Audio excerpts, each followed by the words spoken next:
নমস্কাৰ জব আৰু কেৰিয়াৰ টিভিৰ অন্য এটি ইনফৰ্মেটিভ ভিডিঅ'লৈ আপোনালোকক স্বাগতম জনাইছোঁ। আজি যদি আপোনালোকে আমাৰ চেনেলটো প্ৰথমবাৰ ভিজিট কৰিছে আৰু এতিয়ালৈকে ছাবস্ক্ৰাইব কৰা নাই ছাবস্ক্ৰাইব কৰি ল'ব আৰু লগতে বেল আইকনটো প্ৰেছ কৰি দিব।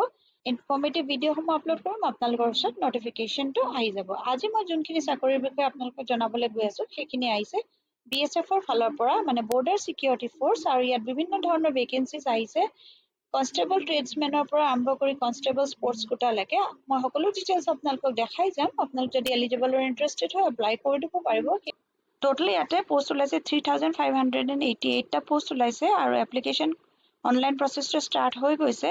এইকেইটা চেণ্ট্ৰেল গভৰ্ণমেণ্টৰ ভেকেঞ্চি হয়। বাকী ডিটেইলছ মই আপোনালোকক দেখাই গৈছোঁ।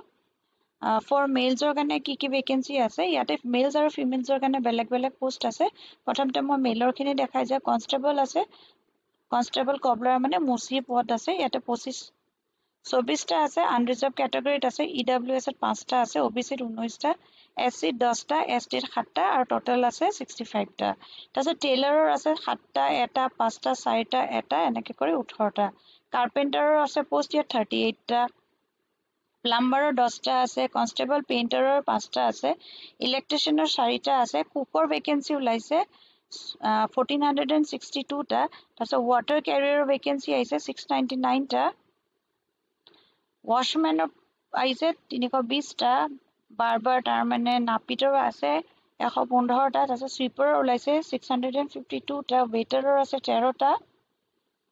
তাৰপিছতে কনষ্টেবল পাম্প অপাৰেটৰ 1টা ওলাইছে, আপহলষ্টাৰৰ 1টা ওলাইছে আৰু খোজিৰ 3টা পোষ্ট ওলাইছে। টোটেল ওলাইছে 3406 পোষ্ট। এইকেইটা হৈছে মেইল কেণ্ডিডেটৰ কাৰণে ওলাইছে। আৰু তাৰপিছতে ফিমেলৰ কি ওলাইছে cobbler, carpenter, tailor, cook, water carrier, washman, barber, sweeper এইখিনি পোষ্ট ওলাইছে আৰু টোটেল ওলাইছে 182টা পোষ্ট ফিমেলৰ কাৰণে। এতিয়া মই এলিজিবিলিটি ক্ৰাইটেৰিয়াটো এবাৰ কৈ দিছোঁ। ইয়াতে মিনিমাম এজ লিমিট 18 ইয়াৰ্ছ কৈছে and maximum 25 years age on date of official notification. তাৰপিছতে ইয়াতে এজ ৰিলেক্সেশ্যনসমূহ থাকিব। স্কেডিউল ট্ৰাইবৰ কাৰণে 5 বছৰ থাকিব, শ্বেডিউল কাষ্টৰ কাৰণে 5 বছৰ থাকিব, আদাৰ বেকৱাৰ্ডৰ কাৰণে 3 বছৰ থাকিব।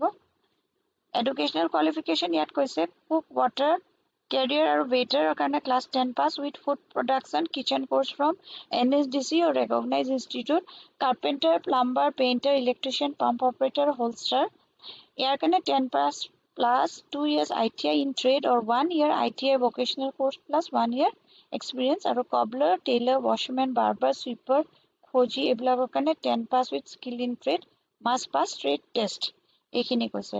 Application fees general candidate OBC fees থাকিব আৰু ST SC ফিমেলৰ কাৰণে একো এপ্লিকেশ্যন ফিজ নাই। আপোনালোকে এইটো অনলাইন পে' কৰি দিব পাৰিব। আৰু ইয়াতে যোনটো চিলেকশ্যন প্ৰচেছ হ'ব ৰিটেন টেষ্ট হ'ব, ফিজিকেল টেষ্ট হ'ব, document verification, trade test, medical হ'ব আৰু ফাইনেল মেৰিট লিষ্ট ওলাব। ইয়াতে যোনটো ফিজিকেল ষ্টেণ্ডাৰ্ড টেষ্ট থাকে সেইটো OBC, আনৰিজাৰ্ভ SC মেইলৰ কাৰণে 165 হাইট লাগিব, চেষ্ট 75-80 আৰু ST হ'লে 160 চেণ্টিমিটাৰ দিছে 75-80 চেষ্ট আৰু OBC আনৰিজাৰ্ভ আৰু SC ফিমেল হ'লে 155 চেণ্টিমিটাৰ হাইট লাগিব আৰু ST ফিমেল হ'লে 148 চেণ্টিমিটাৰ হাইট বিচাৰিছে।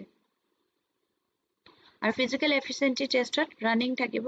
মেলৰ কাৰণে 5 কিলোমিটাৰ থাকিব 24 মিনিটত আৰু ফিমেলৰ কাৰণে 1.6 কিলোমিটাৰ থাকিব 8 মিনিট 30 ছেকেণ্ডত।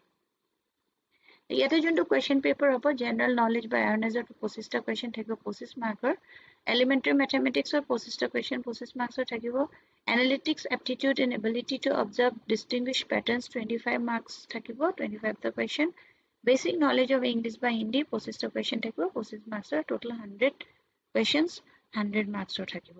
চিলেবাছখন এনেধৰণৰ দিছে। নলেজ অফ এলিমেণ্টাৰী মেথমেটিক্সৰ কাৰণে লাগিব the test of arithmetical and numerical abilities will cover number system including systems of simplification, decimal, fraction, LCM, HCF, ratio and proportion, percentage, average, profit and loss, discount, simple and compound interest, mensuration, time and work, time and distance, tables and graphs. এইবিলাক basically 10-12 levelৰে হয়। এইখিনি আপোনালোকৰ বেছি difficult নহয়। এইখিনি আপোনালোকে পাৰিব। তাৰপিছতে জেনেৰেল নলেজৰ কুৱেশ্যন আহিব, হিষ্ট্ৰী, জিঅ'গ্ৰাফী এনেকৈ ধৰণৰ। এপ্টিটিউড আহিব আৰু ইংলিছ আৰু হিন্দীৰ কাৰণে গ্ৰামাৰ আৰু কম্প্ৰিহেনচিভ এইবিলাক ৰাইটিং এবিলিটিজ এনেকুৱা ধৰণৰবিলাক আহিব। বাকী ইয়াত যোনটো এপ্লাই কৰা প্ৰচেছ হয় সেইটো আপোনালোকে অনলাইন এপ্লাই কৰিব লাগিব যোনটো অফিচিয়েল ৱেবছাইটত গৈ পেলাই এইখন হৈছে অফিচিয়েল নটিফিকেশ্যনখন ইয়াতে গোটেই ডিটেইলছখিনি দিয়া আছে যোনখিনি মই অলৰেডি কৈছোঁ এইখিনি এবাৰ আপোনালোকে চাই ল'ব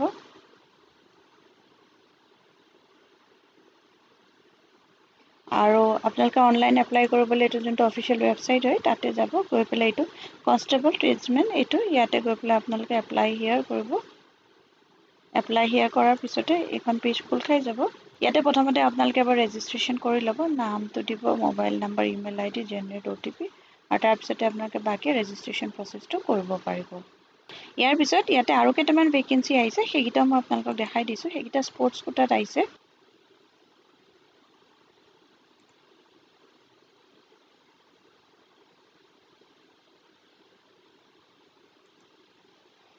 ইয়াতে কৈছে recruitment of merited sports person for the post of constable general duty under sports quota আৰু ইয়াতে অনলাইন এপ্লিকেশ্যন প্ৰচেছটো 25 তাৰিখৰ পৰা ষ্টাৰ্ট হৈছে আৰু 20 আগষ্টলৈকে আছে এইকেইটা হৈছে কেটেগৰী হয় মেল আৰু ফিমেলৰ কাৰণে আছে archery athletics badminton basketball boxing cross country cycling diving তাৰপিছত equestrian fencing football gymnastic handball hockey judo karate আছে তাৰপিছত কায়াকিং কেনয়িং ৰয়িং এইবিলাক shooting swimming tennis table tennis taekwondo volleyball water polo' এইবিলাক বহুতবিলাক কেটেগৰী আছে ৰেচলিং আছে তাৰপিছতে কাবাডীও আছে আপোনালোক যদি কেতিয়াবা কিবা এনেকুৱা ধৰণৰ স্পৰ্টছ খেলি থৈছে নেশ্যনেল লেভেলত বা ডিষ্ট্ৰিক্ট লেভেলত তেনেকুৱা ধৰণৰ যদি আপোনালোকৰ প্ৰফিচিয়েঞ্চি আছে তেন্তে আপোনালোকে পষ্টকেইটাৰ কাৰণে এপ্লাই কৰিব পাৰিব ইয়াতে যোনটো বেচিক পে' হ'ব এইটো 21,700 বা 6,900 ৰুপিজ দিব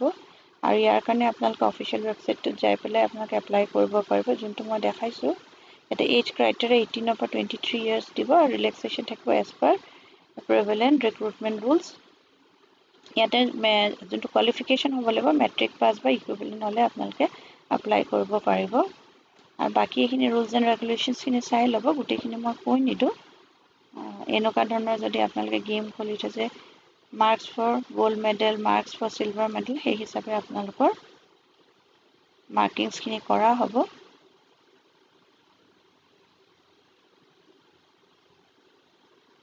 আৰু ইয়াতে কিছুমান কেটেগৰী ৰিলেক্সেশ্যনো দিছে কোনোবা যদি আপোনালোকে ষ্টেটৰ পৰা বা ইউনিয়ন টেৰিটৰীত বিলং কৰে সেইখিনি এবাৰ চাই ল'ব যদি আপোনালোকৰ এলিজিবিলিটি মিলে আৰু ইণ্টাৰেষ্টেড হয় তেতিয়া আপোনালোকে ভেকেঞ্চিখিনিৰ কাৰণে এপ্লাই কৰিব পাৰিব এইটো ভিডিঅ'ত মই জনাবলগীয়া ইমানেই আছিলে যদি ভিডিঅ'টো চাই ভাল পালে তেন্তে লাইক এটা কৰিব আৰু এতিয়ালৈকে যদি চেনেলটো ছাবস্ক্ৰাইব কৰা নাই ছাবস্ক্ৰাইব কৰি ল'ব আকৌ এটা নতুন ভিডিঅ'লৈ লগ পাম ধন্যবাদ